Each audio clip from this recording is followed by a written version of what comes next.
Waspada modus begal baru, nyamar jadi debt collector, ambil motor paksa beraksi siang hari. Waspada bagi pengendara roda 2 terhadap modus baru kawanan begal. Kali ini mereka menyamar sebagai debt collector, bikin heboh warga ibu kota Jakarta. Mereka beraksi di siang bolong secara terang-terangan, memberhentikan pengendara dan berdalih mengecek keaslian surat kendaraan korban. Kasus terakhir yang viral di media sosial dialami seorang pengendara motor bernama Damar. Ia hampir terkena begal saat melintas di Jalan D Kemuning 2, Grogol Utara, Kebayoran Lama, Jakarta Selatan. Dua pria diduga begal itu mendekati Damar saat tengah meneduh di halte bus sekitar jalan tersebut.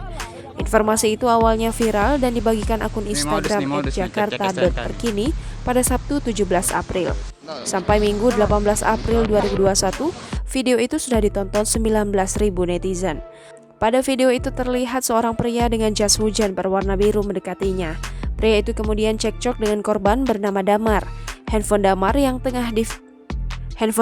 tengah videokan pria itu sampai dipukul dengan tangan. Seusai pria itu pergi, Damar mengatakan bahwa aksi pria itu merupakan begal modus cek STNK. Saat dikonfirmasi, Damar membenarkan informasi tersebut.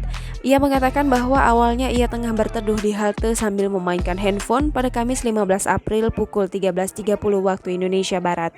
Tak lama kemudian, ia didatangi pria yang memakai jas hujan berwarna biru. Karena curiga dengan gelagat tersebut, Damar menolak memberikan kunci motornya. Ia juga menyebut bahwa motor yang dibawanya merupakan milik abangnya dan sudah lama lunas serta tidak memiliki tunggakan. Damar pun meminta pelaku menghubungi kakaknya.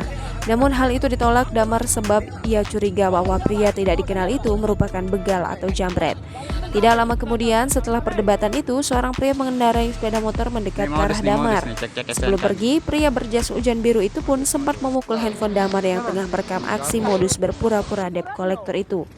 Damar mengatakan bahwa pihaknya belum melaporkan kasus tersebut ke kepolisian karena belum cukup kuat. Namun netizen lain mengaku pernah alami hal serupa, di mana banyak begal modus debt collector Jakarta bertebaran. Jangan lupa subscribe, share, komen, dan like ya!